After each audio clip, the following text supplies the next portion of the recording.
right, guys, Karsten Warholm versus Mondo Duplantis. They're going to their blocks now, live from Zurich. I'm watching on Sidious Mag, as are many of you in this instantaneous moment. As of right now, last time I checked, they have a fan poll as to whether who's going to win, and 70% have Mondo over Karsten Warholm, which may speak to what Warholm called a popularity contest. I don't know. Maybe some people genuinely think... Obviously, people genuinely think that Mondo has world-class speed when you consider what he does down those runways at the pole vault. He's going to be lighter without the pole in his hands. The big question is, will he be able to get up to speed fast enough to stay with Karsten? You can argue that Mondo has the better top-end speed, but Karsten is undoubtedly more explosive. He's used to responding to a gun, not to claps by an entire stadium. He's used to doing that explosively in races. Mondo has been doing some block start practice with Fred Curley, but how much will that help him? We'll see. He's going to need to respond well. Drive phase. They showed a practice start of his. I think he's going to execute it well, but, you know, it's like the Noah Lyles argument. People consider Noah Lyles a bad starter, but really he would blow both of these guys out of the water because he works on it constantly. The start is the most important part of the event in which he won his Olympic Games in, the 100 meters. And I think it ultimately just comes down to that. Because Karsten, as we know, with what he's done over the 400 meter hurdles, he has the better speed endurance that we know of.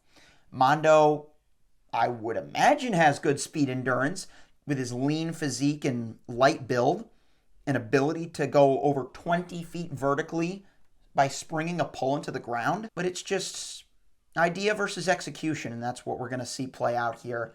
If I were to play devil's advocate one more time, let's consider a concept that I like to think of as, well, that Rob Walker, the Olympics announcer for World Athletics, likes to think of as peak of their powers. Mondo is more so at the peak of his powers when you consider his event versus Karsten. Mondo won the Olympics. Mondo has been breaking world records left and right.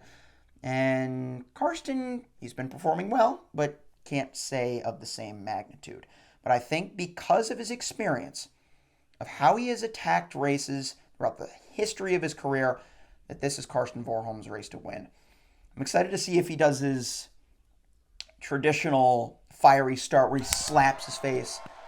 All right, there we go. There we go, Karsten. The first video I ever made talking about any subject in track and field was after he broke the 300-meter world record in 2021, I think it was, if not 2020. I think it was fall 2020, because he broke it again the year after. But I just remember watching that race and just seeing how explosively he attacked a long sprint with 7 hurdles in his way. That's how he said he is going to attack this race. Mondo says he's felt good about his block start practice. Fred Curley's been helping him a little bit there. But, again, Karsten has done it in races. He's done it by himself. And now he's got the pole vault world record holder directly to his left, representing the nation directly to his right. Norway and Sweden. I'm a big geographical nerd, just an aside. Time prediction. I'm going to go with 10.41. Karsten Warholm. Mondo Duplantis 10.45. That I literally just came up with on the fly.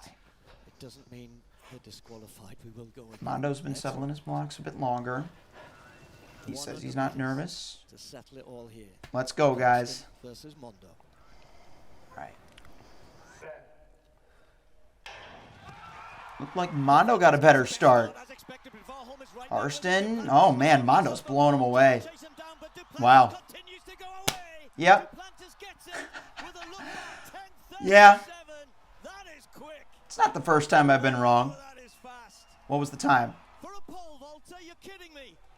They don't show it on the screen. 10:37. Okay. So ultimately, Mondo was the one that got the better start, despite not having the starting experience. Time predictions were pretty close. Karsten was right, though. He said 10:3 would be the time to win. But I think ultimately, of the arguments that I listed, the peak of the powers one shows to fruition here. Because Mondo has just been in the best shape of his life And he's only getting better from here. Karsten, he can give a quote and say, I feel like I've yet to reach my peak, and maybe he has yet to. But that time just is not right now. Mondo is the one riding the hot hand here in Zurich.